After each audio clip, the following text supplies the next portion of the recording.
श्रीनारायणाष्टकम्।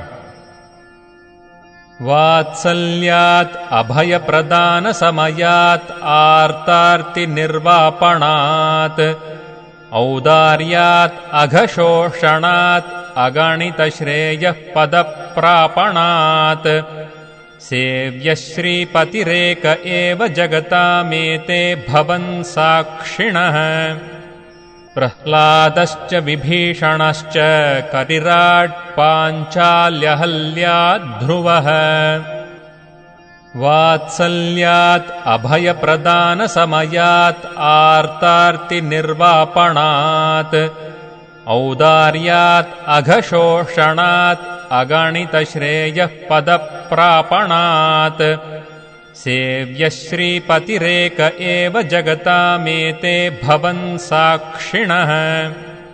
प्रह्लादश्च विभीषणश्च करिराट् पाञ्चाल्यहल्याद्ध्रुवः।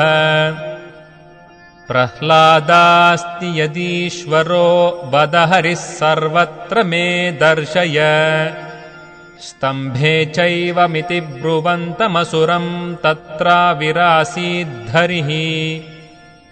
वक्षस्तस्य विदारयन्निजनखैर्वात्सल्यमापादयन् आर्तत्राणपरायणः स भगवान् नारायणो मे गतिः।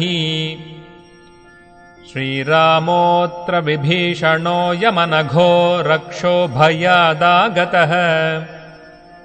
सुग्रीवानयपालयैनमधुना पौलस्त्यमेवागतम्। इत्युक्त्वा भयमस्य सर्वविदितम् यो राघवो दत्तवान्। आर्तत्राणपरायणः स भगवान् नारायणो मे गतिः। नक्रग्रस्तपदम् समुद्धृतकरम् ब्रह्मादयो भोः सुराः। रक्षन्तामिति दीनवाक्यकरिणम् देवेष्वशक्तेषु यः। मा भैषीरिति तस्य नक्रहनने चक्रायुधः श्रीधरो। ह्यार्तत्राणपरायणः स भगवान् नारायणो मे गतिः। भोः कृष्णाच्युत भोः कृपालय हरे भोः पाण्डवानां सखे। क्वासि क्वासि सुयोधनाद्यपहृतां भो रक्ष मामातुराम्। इत्युक्तो क्षयवस्त्रसम्भृततनुम् योपालयद् द्रौपदीम्।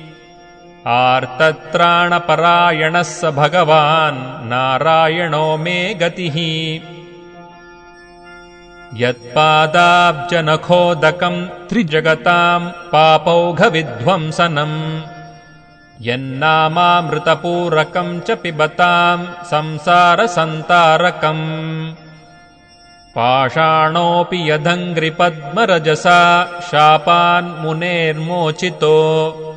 ह्यार्तत्राणपरायणः स भगवान् नारायणो मे गतिः। पित्रा भ्रातरमुत्तमासनगतम् ह्यौत्तानपादिध्रुवो। दृष्ट्वा तत्सममारुरुक्षुरधिकम् मात्रावमानम् गतः।